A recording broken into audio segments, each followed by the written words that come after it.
የማንቸስተር ሲቲ ደጋፊዎች ማህበር ቡድን ተቋም ነው የ1894 የሚል አንድ የደጋፊዎች ማህበር ቡድን ነውና ለፔፕ ጓርዲዮላ የስታዲየም ቲኬት ሽያጭ ዋጋ ጭማሬን በተመለከተ ግልጽ የሆነ የቅሬታ ደብዳቤ ልከውለታል ለፔፕ ጓርዲዮላ። አስቀድመው ግን እንኳን ደስ አለ ብለውታል። በኤፍኤ ካፕ ፍጻሜ ተካፋይ በመሆን እንኳን ደስ አለ ኖቲንግሃም ፎረስትን በዌምብሌይ ስታዲየም ባለፈው እሁድ 2-0 በሆነ ውጤት አሸንፈው ወደ ፍጻሜ መሻገራቸው ይታወሳል። ነገር ግን ለክለቡ ዋና ስራ አስፈጻሚና ለጓደኛ ፌራን ሶሪያኖ እስቲ አንድ መልእክት አድርስልን፣ እስቲችን ውለታ ዋልልን እያሉ ደብዳቤ ጽፈውለታል። ከፎረስት ጨዋታ በፊት ደጋፊዎችን በተመለከተ ስለገቡበት የኢኮኖሚ ጫና ስትናገር አድምጠናል። ይሄንንም ደግሞ በመናገርህ በጣም እናመሰግናለን፣ ደስተኛም ሆነናል። ነገር ግን እስቲ አንድ ውለታ ዋልልን። ያንተ ጓደኛ እና የክለቡ ስራ አስፈጻሚ ፌራን ሶሪያኖ ጓደኞች በጋራ ወደ ክለቡ ከመጡ በኋላ በጣም ብዙ የሚባሉ በጎ ነገሮችን ሰርተዋል። ነገር ግን ተጨማሪ አንድ በጎ ነገር እንዲሰሩ አድርጋቸው። ስታዲየም ቀጣይ ውድድር ዓመት 8000 ደጋፊ ይጨመራል። ነገር ግን የዋጋ ጭማሪ ምክንያት የስታዲየም ዓመታዊ መግቢያ ትኬት ያላቸው ሰዎች ቁጥራቸው በጣም እየተመናመነ መጥቷል። የደጋፊዎች ወደ ስታዲየም አለመምጣት የቡድኑ ላይ ተጽዕኖ እንደሚፈጥር ይታወቃልና ፔፕ ጓርዲዮላ በደብዳቤያቸው የስታዲየም ትኬት ዋጋ እንዲቀነስ አግባባልን ነፌራን ሶሪያኖን ንገርልን እያሉ ተማጽነውታል። ክለቡ ከደጋፊዎች ማህበር ቡድኖች ጋር በዚህ ሳምንት በጉዳዩ ዙሪያ ለመነጋገር ቀጠሮ ይዟልና የስታዲየም ትኬት መግቢያ ዋጋ ጭማሬ ተደርጓል። በማንቸስተር ሲቲ ብቻ ሳይሆን ሊቨርፑል ላይም ማንቸስተር ዩናይትድ ላይም አርሰናል ላይም ተመሳሳዩ የሆነ ነውና ደጋፊዎች ደግሞ በተደጋጋሚ ቅሬታቸውን ክለቦች ላይ እያሰሙ ነው። በእምነታችን ምክንያት፣ በፍቅራችን ምክንያት፣ ቡድኑን በመውደዳችን ምክንያት ልንበዘበዝ አይገባም፣ ከኪሳችን ያለ አግባብ ገንዘባችንን ዝም ብላችሁ ልትዘርፉ አይገባም እያሉ ነው። የቼልሲም ደጋፊዎች ጭምር የማንቸስተር ሲቲ ደጋፊዎችም እንግዲህ ቅሬታቸውን እያሰሙ ነው። በሌላ ጉዳይ የለንደን ከተማ ከንቲባ የሆነው ሳዲቅ ካሃን ከተማዋ የ2040 ኦሊምፒክ ውድድርን እንድታዘጋጅ ፍላጎታቸው እንደሆነ ተናግረዋል። ለንደን ከዚህ በፊት የኦሊምፒክ ውድድርን በሶስት አጋጣሚዎች አሰናድታለች። 1908፣ 1948 እና 2012 ላይ አዘጋጆቹ ጥያቄያቸው ከተሳካላቸው እንግዲህ አራተኛ ኦሊምፒክን 2040 ላይ ካዘጋጀች የመጀመሪያዋ ከተማ ትሆናለች በታሪክ 4 የኦሊምፒክ ውድድሮችን በማስተናገድ። 2012 ላይ ኦሊምፒክ ውድድርን ማዘጋጀት ችላ የነበረችው ለንደን ተጨማሪ መሰረተ ልማት በብዙ ወጪ መገንባት አይጠበቅባትም። ምክንያቱም አሁን ድረስ እነዚህ የስፖርት መሰረተ ልማቶች ግልጋሎት እየሰጡ ነው የሚገኙት። ዌስትሃም ዩናይትድ የለንደን ኦሊምፒክ ስታዲየም ላይ ጨዋታውን እያደረገ ነው የሚገኘው። ከዛ ባለፈ ሌሎች ዓመታዊ የአትሌቲክስ የለንደን አትሌቲክስ ውድድሮችም ይደረጉበታል።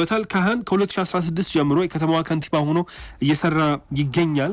የለንደን ኦሊምፒክ የማዘጋጀት ፍላጎታቸውን ባለፈው 2024 ጀምሮ ሲናገሩት ነበረ። ትላንትናም እንደዚሁ ይህንን ገልጸዋል። ለኦሊምፒክ ዝግጅት የምናወጣው በጣም ከፍተኛ የሚባል ታላቅ ወጪ አይጠበቅብንም፣ ነገር ግን ከገቢና ከትርፍ አንጻር በጣም የገዘፈ ትርፍና ገቢ ነው የምናስገባው፣ ምክንያቱም አስቀድመን መሰረተ ልማቶቹን በእጃችን ስለያዝን እያሉ ነው። የዓለማችን የስፖርት መዲና ናት ለንደን ብለው ያምናሉ። ባለፈው ዓመት 7 ትልልቅ የሚባሉ የስፖርት ኢቨንቶች ተደርገውበታል። አንደኛው የአውሮፓ ቻምፒየንስ ሊግ ፍጻሜ ነው፣ የሪያል ማድሪድና የቦሩሺያ ዶርትመንድ። ከዛ ባለፈ ደግሞ የአሜሪካ የኤንኤፍኤል ናሽናል ፉትቦል ሊግ ጨዋታዎች ጭምር በቶተንሃም ሆትስፐርስ ስታዲየም ሲደረጉ ነበረ። በእነዚህ ጨዋታዎች ምክንያት 480,000 ደጋፊዎች ነበሩ። ከተማዋ ደግሞ 230 ሚሊዮን ፓውንድ ገቢን አግኝታለች በእነዚህ ውድድሮች ምክንያት እና አሁንም የ2040 የለንደን ኦሊምፒክ ይምጣልን ነው የሚሉት። 2024 ኦሊምፒክ በፓሪስ ተደርጓል። 2028 ሎስ አንጀለስ ላይ ይደረጋል። 2032 በአውስትራሊያ ብሬዝቤን ነው የሚደረገው። 2036 ኦሊምፒክን ለማዘጋጀት እንደነ ኢንዶኔዥያ፣ ደቡብ አፍሪካ፣ ቱርኪያ ያሉ ሀገራት ፍላጎታቸውን አሳይተዋል። 2040 ደግሞ ለንደን ይምጣልን እያሉ ነው።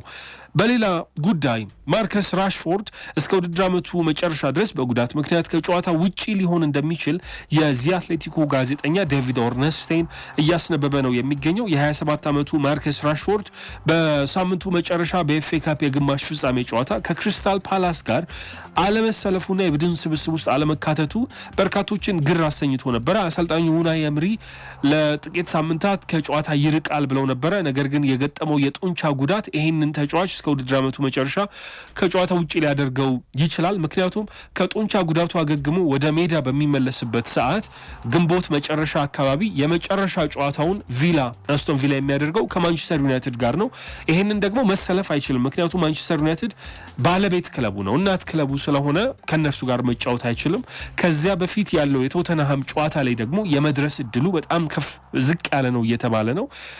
ምናልባት ከደረሰ ለማንቸስተር ዩናይትድ ጨዋታ ነው ሊደርስ የሚችለው፣ ከቶተንሃም ጋር ላለው ጨዋታ ላይደርስ ይችላል እየተባለ ነው። አስቶን ቪላ ይህንን ተጫዋች በውሰት ጥር ላይ ካመጡት በኋላ ጥሩ የሚባል ግልጋሎት እየሰጣቸው ነው የሚገኘው። 17 ጨዋታዎችን አድርጓል። 10ን ቋሚ ሆኖ 7ቱን ደግሞ ከተጠባባቂ ወንበር በመጀመር 4 ጎሎችና 6 ለጎል የሚሆኑ ኳሶችን አመቻችቶ መቀበል ችሏል። ማርከስ ራሽፎርድ በዚህ የውሰት ቆይታው ቋሚ የማድረግ እድል አላቸው 40 ሚሊዮን ፓውንድ በመክፈል በክረምቱ። ነገር ግን አሁን ዳይለማ ወይንም ብዥታ ውስጥ ገብተዋል። ምክንያቱም የገጠመው ጉዳት ከፍተኛ የሚሆን ከሆነ ከባድ የሚሆን ከሆነ ተጫዋቹን እምነት ሊያጡ ይችላሉ። በዘላቂነት አስፈርመውት ከሱ የሚጠበቀውን ግልጋሎት ለማግኘት ነገር ግን የጡንቻ ጉዳት እንደገጠመውና ለረጅም ሳምንታት ከሜዳ እንደሚርቅ ታውቋል።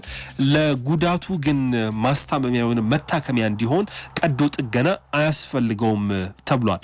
በሌላ ዜና ካርሎ አንቼሎቲ ከሪያል ማድሪድ እንደሚለቁ የተረጋገጠ ነው የሚመስለው።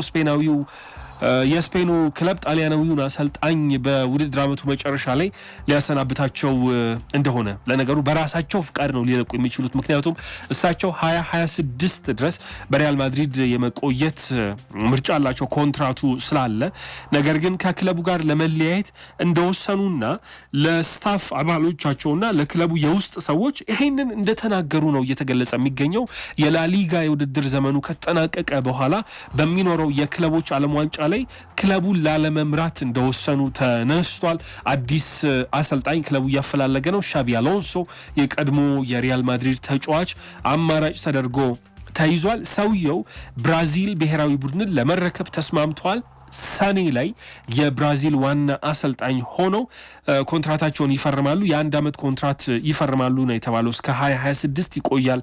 የ65 ዓመቱ የብራዚል አሰልጣኝ ሆኖ ለመቆየት የሚፈራረሙት ኮንትራት ሲል ዚ አትሌቲክ አስነብቦናል።